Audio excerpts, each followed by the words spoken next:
구약성경 사사기 2장 20절부터 3장 6절까지의 말씀입니다.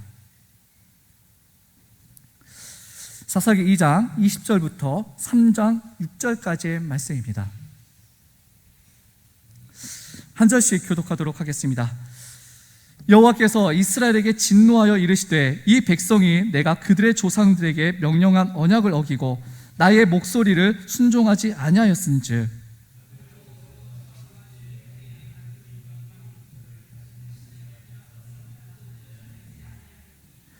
이는 이스라엘이 그들의 조상들이 지킨 것 같이 나 여호와의 도를 지켜 행하나 아니하나 그들을 시험하려 함이라 하시니라.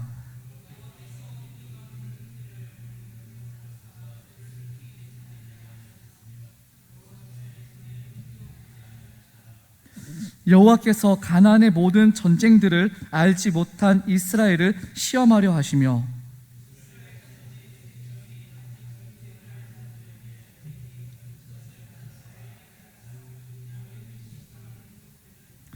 블레셋의 5 군주들과 모든 가나안 족속과 시돈 족속과 바알 헤르몬 산에서부터 하맛 입구까지 레바논 산에 거주하는 히위 족속이라.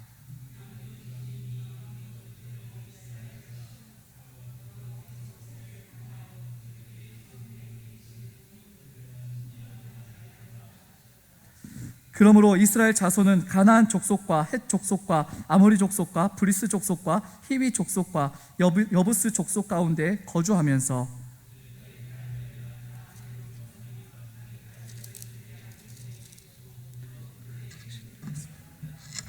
아멘. 이 시간에는 하나님의 시험과 답안이라는 제목으로 말씀 증거하도록 하겠습니다. 오늘 본문에서 핵심 단어로 꼽을 수 있는 단어를 하나 소개하고자 한다면 바로 시험이라는 단어입니다. 시험. 이 사람이란 누구라면 충분히 싫어할 만한, 그리고 절대로 피하고 싶은 단어입니다. 그러다 보니 내 인생에서 절대로 없었으면 하는 것이 바로 이 시험이라는 것입니다. 그런데 이 시험이라는 단어가 오늘 본문에 보면 22절과 3장 1절 그리고 4절에 여기까지 4번에 걸쳐서 나오는데요, 하나님께서 이스라엘을 시험하셨다라는 그 공통적인 상황을 가지고 있습니다. 하나님께서 이스라엘을 시험하셨다라고요. 이렇게 되면 우리에게 자연스럽게 드는 질문은, 하나님께서는 도대체 왜 그 이스라엘을 시험하셨을까라는 그런 질문을 우리는 하게 됩니다. 그 전에 먼저 우리가 이 시험이라는 것에 대해서 우리가 잠깐 생각해 보았으면 합니다.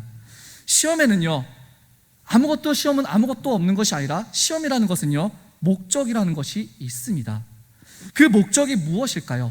이 시험의 목적이라는 것은요, 일반적으로 시험은 어떠한 대상에 대해서 모를 때 그 대상을 잘 알기 위한 그런 역할을 하는 것이 바로 시험입니다.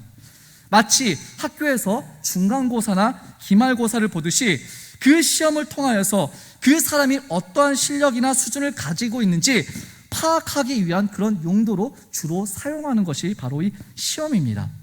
또한 마찬가지로 회사에서도 사람을 뽑을 때에 자기의 그 회사에 다닐 자격이 있는지 알기 위해서 시험이나 혹은 테스트라는 과정을 거치기도 하죠.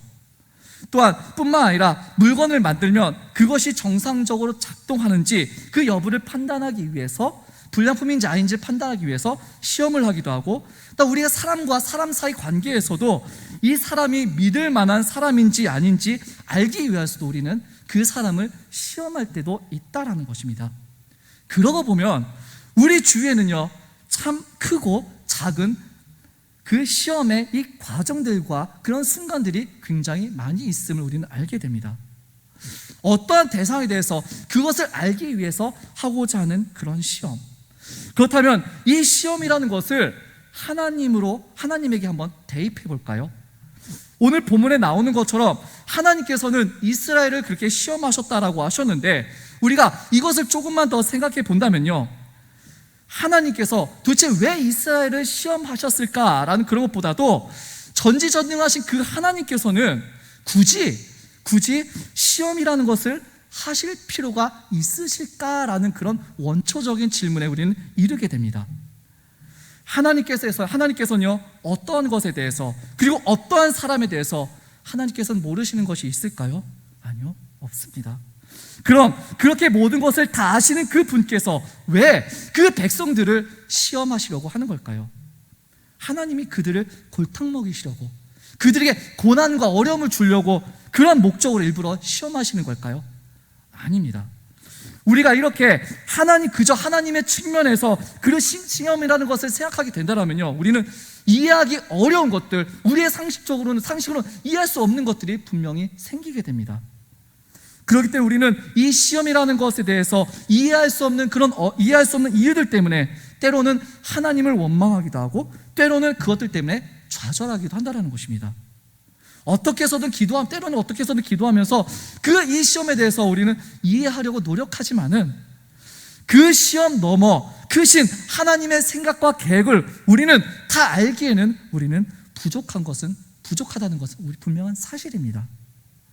그런데 이렇게 시각을 좀 바꾸어 보는 것은 어떠할까요? 사실 이것을 우리의 시각을 바꾼다기보다는 좀 더 당연한 얘기인 건데요, 우리가 잘 인정하지 않는 그런 부분이기도 합니다. 하나님이 시험하시는 것은요, 하나님의 주권적인 영역이라는 것을 우리는 인정했으면 합니다.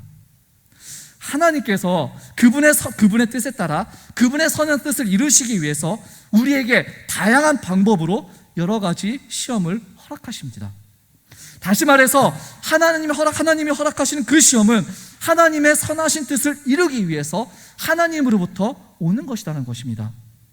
그렇게 그분의 뜻에 따라서 그의 백성들을 시험하시는데요, 바로 오늘 본문 또한 하나님이 허락하시는 이 시험에 대해서 오늘 본문은 말씀하고 있다라는 것입니다. 그래서 오늘 본문을 살펴보면요, 우리는 두 가지를 생각해 볼 수 있게 됩니다.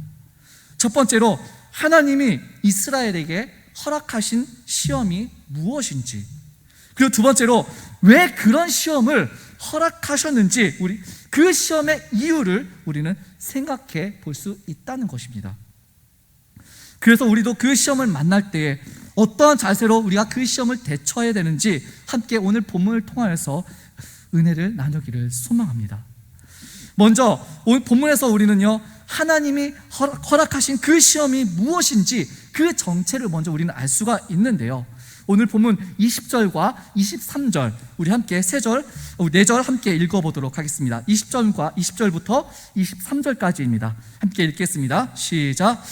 여호와께서 이스라엘에게 진노하여 이르시되, 이 백성이 내가 그들의 조상들에게 명령한 언약을 어기고 나의 목소리를 순종하지 아니하였은즉 나도 여호수아가 죽을 때 남겨둔 이방 민족들을 다시는 그들 앞에서 하나도 쫓아내지 아니하리니, 이는 이스라엘이 그들의 조상들이 지킨 것 같이 나 여호와의 도를 지켜 행하나 아니하나 그들을 시험하려 함이라 하시니라. 여호와께서 그 이방 민족들을 머물러 두사 그들을 속히 쫓아내지 아니하셨으며 여호수아의 손에 넘겨주지 아니하셨더라. 아멘. 자, 오늘 본문은요, 하나님께서 진노하시며 이스라엘에게 직접 말씀하시는 것으로 오늘 본문은 시작합니다. 그리고 이방 민족들을 속히 쫓아내지 않고 남겨두신 그 이유를 말씀하고 있는데요, 하나님이 이 이방 민족들을 남겨두신 이유가 무엇입니까? 그 이스라엘을 시험하는 도구로 사용하시려고 이방 민족들을 남겨두셨다라고 그렇게 말씀하고 있는 것입니다. 여호수아 때 보면요, 이스라엘이 가나안 땅을 그들이 온전히 정복하지 못했던 것은요, 단순히 그들의 노력이 부족했거나 그들이 순종하지 않았기 때문만은 아니었습니다. 사실 그 가운데는 모두 다 하나님의 선하신 뜻의 결과인 것입니다. 하나님께서는 이방 민족들을 사용하셔서 이스라엘이 하나님의 길과 도로 지켜 행하는지 아니하는지 하나님께서는 시험하셨습니다. 이스라엘을 시험하기 위한 도구로 남겨놓은 이 가시 같은 존재, 이 이방 민족들이 이스라엘 향해서, 그럼 이스라엘 향해서 그들이 우호적이었습니까? 아니었습니다. 그 이방 민족들은 이스라엘을 괴롭히고 죽이고 약탈하고 그들이 못 살게 굴었습니다. 그야말로 내 인생에 내 눈에 가시와 같은 그런 존재들이 바로 이방 민족들이었습니다. 이스라엘도 마찬가지였지만 우리도 이런 가시를 절대로 원하지 않습니다. 가시 같은 존재들은 아예 없는 것이 좋다, 좋은 일이라고 우리는 그렇게 생각합니다. 그러다 보니 이 이스라엘을 보호하시는 그 하나님께서, 이스라엘을 지금까지 인도하신 그 하나님께서 이스라엘에게 가시가 되는 그런 이방 민족들을 그들의 곁에 두셨다라는 것은 어쩌면 우리는 모순처럼 보이기도 합니다. 하지만 정말 그럴까요? 이런 시험은, 그런 가시 같은 존재는 없는 것이 더 좋을까요? 사실 우리의 생각으로는, 단순한 우리의 생각으로는 없는 것이 정말 좋겠죠. 우리가 이 시험이라는 거 다시 한번 생각해 보면요, 이 시험에 대해서는, 이 시험이라는 것을 좋아하는 사람은요 거의 없습니다. 타고난 시험 체질이거나 시험이 너무 좋아서 시험 받고 싶어하는 그런 사람은요 거의 없습니다. 이렇게 시험을 원하는 사람은 우리 주위엔 아무도 없어요. 하지만 그 시험의 필요성에 대해서 생각한다면요 얘기가 좀 달라집니다. 시험이 정말 아무런 의미도 없고 아무짝에도 쓸모없으며 시험은 시간 낭비와 같다라고 그렇게 생각하시는 분들 있습니까? 그런 필요성을 생각한다면 그렇게 필요 없다라고 생각하는 사람은 별로 없습니다. 비록 시험은 싫지만 아예 쓸모없는 것이 아니라는 그런 결론을 우리는 내리게 되는 것이죠. 누구나 시험을 원하지 않지만은 때때로 시험이 필요하다는 것은요 사실 우리는 살면서 너무나 많이 겪으면서 알게 되지 않습니까? 우리 경험적으로도 이걸 알고 있습니다. 시험 그 자체로는 유쾌한 것도 아니고 즐거운 것도 아니지만은 그 시험을 통해서 얻는 유익도 분명히 있다라는 것을 우리는 너무나 잘 알고 있습니다. 그래서 때때로 하나님은 우리를 시험하십니다. 이러한 시험은 우리 자신을 돌아볼 수 있도록, 내가 지금 어디에 있는지, 나의 마음이 어디를 향하고 있는지 점검할 수 있도록 도와줍니다. 그리고 그 시험을 통하여서 하나님을 경험하게 되고 하나님의 은혜를 얻게 되고 또 하나님의 긍휼을 구하게 되고 이 시험을 거치면서 보다 더 성장하게 되는 그런 커다란 유익이 있는 것이죠. 북유럽 바다에 가면요 많이 잡히는 생선 중에 정어리라는 그런 작은 생선이 있습니다. 이 바다에서 잡히는 이 정어리들은 이 항구에 도착하는 동안 대부분이 죽게 된다 그래요. 그런데 이 살아남은 정어리는 식감이 아주 좋아서 꽤 비싼 가격에 팔린다고 합니다. 그래서 과거의 어부들은 이 바다에서 잡은 정어리를 살아있는 상태로 온전히 항구에까지 옮겨서 파는 것이 그들의 최대 고민이었고 관심사였습니다. 그때 유일하게 이 정어리를 살아있는 상태로 운반하는 자신만의 기술을 가진 노르웨이 어부가 있었는데 그는 절대로 그 살아생전에는 절대로 그 기술을, 그 비법을 공개하지 않다가 시간이 지나서 그 어부가 죽은 후에 그 비법이 알려지게 되었다라고 하는데요, 생각보다 그 비법은 굉장히 단순했다라고 합니다. 이 정어리를 담은 그 수조에 정어리의 천적인 메기를 집어 넣는 것입니다. 수조에 메기를 넣으면은 이 정어리들이 메기에게 다 잡혀 먹힐 것 같지만은 오히려 이 정어리들은 살기 위해서 꾸준히 움직여서 항구에 도착할 때까지 그들은 살아남는다라는 것입니다. 그렇습니다. 이 수조에 있는 이 정어리에게 이 메기라는 존재는, 그들에게 이 메기라는 존재는 시험입니다. 메기가 있기 때문에 이 정어리들이 살 수 있었던 것처럼 시험이라는 것이 우리에게는 힘들고 유쾌한 일은 분명히 아니지만은 하나님은 시험이 우리에게 때때로 필요하다는 것을 아시기 때문에 하나님의 선하신 뜻을 이루기 위해서 우리에게 시험을 허락하신다라는 것입니다.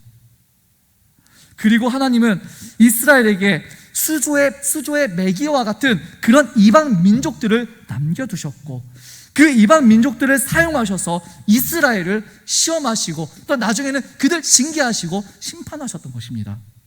바로 이것이 하나님이 이스라엘에게 허락하신 시험입니다. 그렇다면 하나님은 왜 이런 이스라엘을 시험하셨을까요? 여기에는 두 가지 이유가 있습니다. 먼저 첫 번째 이유는요, 하나님께서는 이스라엘에게 전쟁을 가르치려고 그들을 시험하셨던 것입니다. 우리 1절부터 3절까지, 3장 1절부터 3절까지 우리 함께 읽도록 하겠습니다. 시작. 여호와께서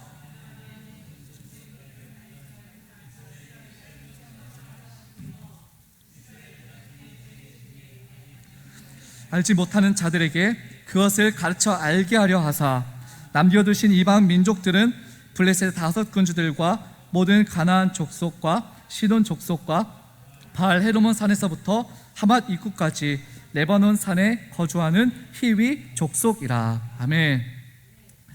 하나님께서는 이 이스라엘을 시험하시려고 이방 민족들을 남겨두셨는데 그 이유 중 하나는 전쟁을 알지 못하는 이스라엘 자손에게 전쟁을 가르치려고 남겨두셨다라는 것입니다. 우리가 잘 알다시피 좀 더 우리 전 세대인 여호수아와 그 세대의 이스라엘 백성들은요, 이방 민족들과 전쟁을 하면서 하나님께 어떻게 자신들에게 어떻게 일하시는지, 하나님께 우리에게 어떠한 승리를 주시는지 그것들을 경험하면서 그들은 가나안 땅을 정복해 나갔습니다. 하지만 이제 그 전사대와 그 전세대와 다르다고 말하는 다음 세대들은요, 그런 경험을 하지 못했습니다.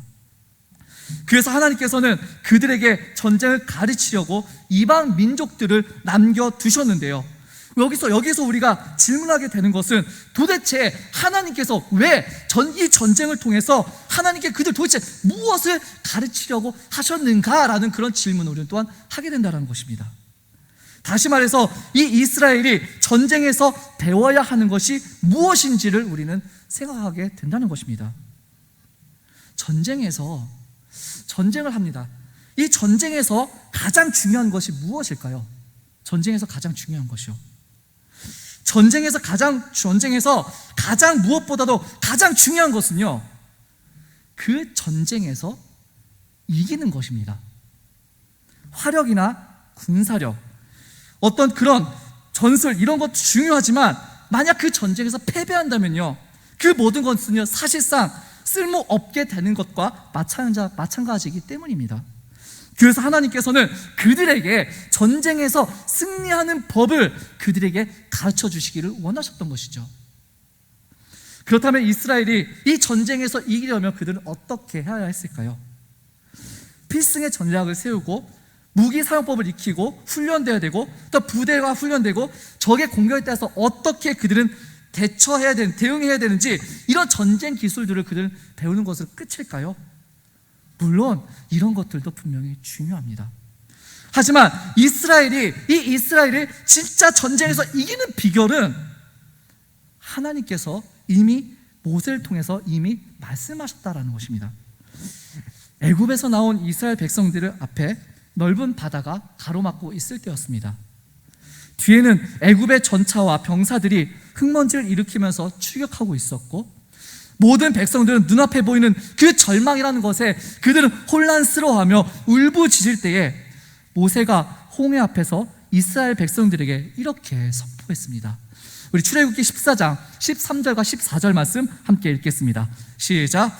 모세가 백성에게 이르되 너희는 두려워하지 말고 가만히 서서 여호와께서 오늘 너희를 위하여 행하시는 구원을 보라. 너희가 오늘 본 애굽 사람을 영원히 다시 보지 아니하리라. 여호와께서 너희를 위하여 싸우시리니 너희는 가만히 있을지니라. 아멘. 모세가 무엇이라고 말을 합니까? 이스라엘 향해서 어떻게 하라고 말합니까? 가만히 있으라고 말하고요. 그리고 누가 너희를 위하여서 싸울 것이라고 말을 합니까? 여호와께서 너희를 위하여 싸울 것이라고 그는 그렇게 선포합니다. 하나님께서 너희를 위하여서 너희를 대신 싸워주실 거야. 그러니 너희들은 어떻게 하라고요? 혼란스러워하고 놀라고 그런 도망가는 것이 아니라 그저 가만히 있으라고요. 그리고 그 선포의 결과는 어떠했습니까? 그들 모두는 홍해를 마른 땅같이 그들은 건널 수 있었습니다.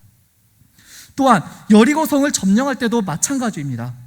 이 가나안 땅의 첫 번째 관문치고는 너무 어렵고 불가능한 그런 여리고성 앞에서 이스라엘 백성들이 필요한 일은 어떤 공성 무기와 전법과 그런 전술이 아니라 그저 하나님의 말씀을 믿고 따르고 순종하는 것이었습니다.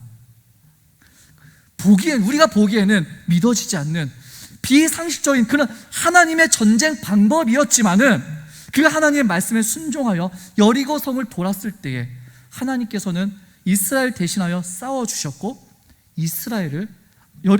여리고성을 철저히 무너뜨리셨다는 것입니다. 그렇습니다. 승리는 이스라엘 백성에게 있는 것이 아니라 누구에게 있습니까? 바로 하나님께 있습니다. 그러므로 이스라엘 백성들이 이스라엘이 반드시 알아야 할 것은 누구를 알아야 됩니까? 그 승리를 주시는 하나님, 또 그들과 함께 하시는 하나님에 대해서 그들은 알아야 했다라는 것입니다. 그래서 이방 민족들과의 전쟁에서 그들이 반드시 이방 민족들은 그 시험이라는 도구 앞에서 그들이 반드시 배우고 알아야 할 것은, 전쟁을 통해서 알아야 될 것은 바로 하나님을 향한 신뢰였던 것입니다. 하나님을 향한 신뢰요. 그 하나님을 얼마나 신뢰하느냐가 바로 승리의 비결이기 때문입니다. 지금 상황이 어떠하든지, 적들이 가진 무기가 얼마나 뛰어나든지, 적들의 수가 얼마나 많든지 관계없습니다. 그런 눈에 보이는 것들은 우리 사람들에게는 분명히 두려움과 문제의 대상이 될 수 있겠지만은 하나님께는 그런 것들은 전혀 문제가 되지 않기 때문입니다. 그런 외적인 것보다 더 중요한 것은 나와 함께 하시는 하나님, 그 하나님의 능력을 신뢰하는 것입니다. 단 하나의 승리 조건은요, 나보다 앞서 싸우시는 하나님, 나를 위해서 싸우시는 하나님, 나를 대신에 싸우신 그 하나님께 나의 시선을 고정하고 그 하나님을 신뢰해야 하는 것입니다. 우리가 기억해야 할 것은요, 우리도 지금 오늘 하루 우리는 이스라엘과 같은 전쟁을 매일 치르고 있다는 사실입니다. 비록 창과 방패를 들고 싸우는 그런 전쟁은 아니지만 우리 매일 하루하루는 사실 전쟁과 같지 않습니까? 영적인 전쟁 또한 더 치열하면 치열했지 전혀 다르지 않습니다. 나의 죄악된 본성과 매일 치열하게 싸우고 있고 그것만으로 충분할 것 같은데 집 안에 들어가도 집 밖에 나오더라도 나를 분노하게 만드는 것들이 너무나 많이 있습니다. 이렇게 우리를 둘러싸고 있는 그런 적들이 얼마나 많이 있는지, 그렇게 힘들게 삶의 현장에서 우리 애쓰고 수고하고 그런 사람들과 부딪히면서 우리는 상처를 입긴 하지만 우리는 잊어버린 때가 너무나 많은 것은 우리가 그 순간에도 하나님을 바라보는 것을 잊어버릴 때가 너무나 많이 있다라는 것입니다. 이 땅에서 믿는 자로서 살아가는 것이 쉽지 않고 힘겹다라고 느낄 때도 있고 어느 정도까지 해야 되는지 우리는 너무나 고민할 때도 너무나 많이 있지만, 그때 우리가 가장 먼저 그런 고민들 가운데 가장 먼저 해야 할 것은 내가 지금 하나님을 신뢰하고 있는가를 살펴보는 것입니다. 당신은 지금 하나님을 신뢰하고 있습니까? 라는 바로 이 문제가 우리의 시험이자 하나님께서 우리에게 주시는 그런 시험 문제인 것입니다. 이러한 상황 속에서도 너는 하나님을 신뢰할 수 있니? 내 앞에 보이는 문제보다 더 하나님을 신뢰하고 있니? 라고 그런 하나님께서는 우리들에게 그런 문제를 내어주고 계신 것이죠. 그런 우리들에게 필요한 것은요, 신뢰입니다. 하나님을 신뢰하는 것은 하나님의 능력을 나의 것으로 만드는 방법입니다.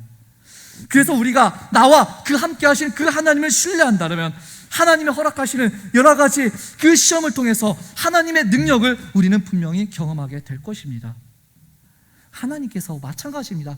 오늘 본문에서도 하나님께서 그의 백성들을 그의 뜻대로 훈련시키시기를 원했던 이유는 결국 그들이 하나님을 신뢰하는 법을 그들이 알기를 원했던 것입니다. 전쟁을 모르는 이스라엘 백성들에게 그 전에 하나님께서 어떻게 전쟁에서 하나님께서 어떻게 승리를 주셨고 어떻게 역사하시를 모르는, 잊어버렸던, 그걸 경험하지 못해서 감흥도 없는 그런 이스라엘 백성들에게 하나님께서는 이방 민족들을 사용하셔서 하나님을 신뢰하는 법을 가르치셨던 것처럼 오늘은 우리를 가르치고 계심을 우리는 기억해야 합니다. 지금 우리에게 눈에 보이는 적들보다 눈에 보이지 않는 그 하나님을 바라볼 수 있도록 우리를 시험하며 우리에게 하나님을 신뢰하는 법을 오늘도 우리에게 가르치고 계심을 우리 기억하시는 우리 성도님들 되시기를 소망합니다. 두 번째로 하나님께서는요, 이스라엘에게 첫 번째로 하나님께서는 이스라엘에게 전쟁을 통해서 먼저는 신뢰라는 것을 가르치고 시험하셨다라면은, 이제 두 번째는요, 이스라엘에게 순종이라는 것을 가르치려고 시험하셨다라는 것입니다. 우리 본문 4절, 4절 말씀 함께 읽도록 하겠습니다. 4절입니다. 시작. 유신 이 이방 민족들로 시험하사 여호와께서 모세를 통하여 그들에게 조상들에게 이르신 명령들을 순종하는지 알고자 하셨더라. 아멘. 하나님께서는요, 이스라엘에게 참 정말 많은 명령들을 하셨습니다. 우리가 다 기억하지 못할 만큼 많은 명령들을 하셨어요. 하나님의 백성으로서 그들이 어떻게 살아가야 되는지 하나하나 자세히 가르쳐 주셨고, 또 그 명령들은요, 그냥 명령으로 끝이 아니라 순종이라는 것을 요구하였습니다. 사실 이스라엘은 이렇게 주어진 명령과 요구에 대해서 사실 그들은 무조건적인 순종을 하는 것이 맞지만은, 그들 자신은요, 그들을 자신을 각각 순종하냐 그리고 불순종하느냐, 그들은요 그것을 선택할 수 있었습니다. 그리고 불순종을 선택한 사례들도 굉장히 많이 있었고, 그러한 죄성을 잘 아는 그 여호수아는 그의 말년에 이렇게 말을 하죠. 여호수아 24장 15절 말씀 함께 읽겠습니다. 시작. 만일 여호와를 섬기는 것이 너희에게 좋지 않게 보이거든 너희 조상들이 강 저쪽에 섬기던 신들이든지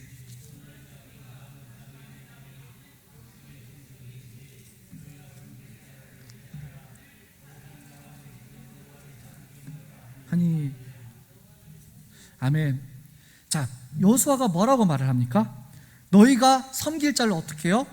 오늘 택하라 라고 그렇게 말을 합니다. 너희가 선택하라는 것이에요. 사실 이것이 당연히 여호수아는 너희는 당연히 하나님만을 섬기며 너희들 순종해야 된다, 어쩌면 그냥 당연히 그것만을 말했어야 됩니다. 근데 왜 너희들을 왜 선택하라고 이 여호수아가 강하게 말을 합니까? 이미 이스라엘의 상태는 하나님 아닌 다른 우상들에 순종하고 있었고, 정작 하나님에게는 불순종을 선택하였던 그런 상태였기 때문에 너희를 이곳까지 인도하신 그 하나님께 순종하든지 불순종하든지 너희가 이제 오늘 선택하라라고 그렇게 강하게 얘기하고 있는 것이죠. 이 여호수아의 이 선택을 요구하는 이 말에는요, 하나님만을 신뢰하고 순종하라는 그런 강력하고도 처절한 명령이 담겨져 있는 그런 선포였습니다. 그렇게까지 이스라엘에게는 하나님의 명령이 주어졌고, 이스라엘은 그 주어진 명령에 대해서 불순종과 불순종의 선택을 할 수 있었는데, 하나님께서 이 선택에 대해서 이방 민족들을 사용하셔서 시험하셨던 것입니다. 하나님에 대한 명령은 순종과 불순종을 선택하는 그 이상으로 더 중요한 의미가 있습니다. 우리가 하나님의 명령이 주어졌을 때 그 명령에 대해서 왜 순종하고, 최소한 적어도 그것을 순종하려고 우리는 왜 발버둥 치고 노력합니까? 왜냐하면 우리는요, 하나님의 명령에 순종하는 것이 우리의 마땅한 일이기 때문입니다. 순종했을 때 찾아오는 유익과 보상이 있다는 것도 우리는 알고 있습니다. 그렇다 불순종했을 때 찾아오는 그런 징계가 있을 수 있다는 것도 우리는 분명히 알고 있습니다. 하지만 이런 결과들을 생각하기 전에 순종 그 자체만으로도 우리가 생각할 수 있는 것은 하나님과의 관계라는 것입니다. 우리는 이 순종의 시험 앞에서 하나님과 그리고 나와의 관계를 생각할 수 있다는 것입니다. 나는 하나님이 아닙니다. 그렇기 때문에 나는 하나님의 명령에 순종합니다. 하나님이 나의 왕이시고 나의 주인이시기 때문에 나는 그 명령에 대해서 순종하는 것이죠. 하나님께 순종하는 것은 내가 하나님이 아니라는 것을 기억하고 내가 하나님의 말씀을 따라야 하는 그런 피조물이라는 것을 인정하는 것입니다. 내가 하나님의 말씀에 대해서 어떻게 받아들이고 반응하냐라고 하는 것은 결국 하나님과 나의 관계를 보여주는 것입니다. 하지만 우리는 이것이 굉장히 쉽지 않고 어렵습니다. 왜냐하면 우리에게는요, 항상 내가 주인이 되려고 하는 그런 마음들이 우리에게는 끝없이 넘쳐나기 때문입니다.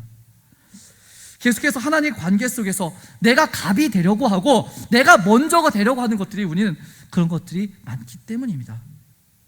그래서 말씀에 순종하는 것은요, 우리가 계속해서 평생토록 해야 할 계속되는 치열한 전쟁일 수밖에 없다라는 것입니다.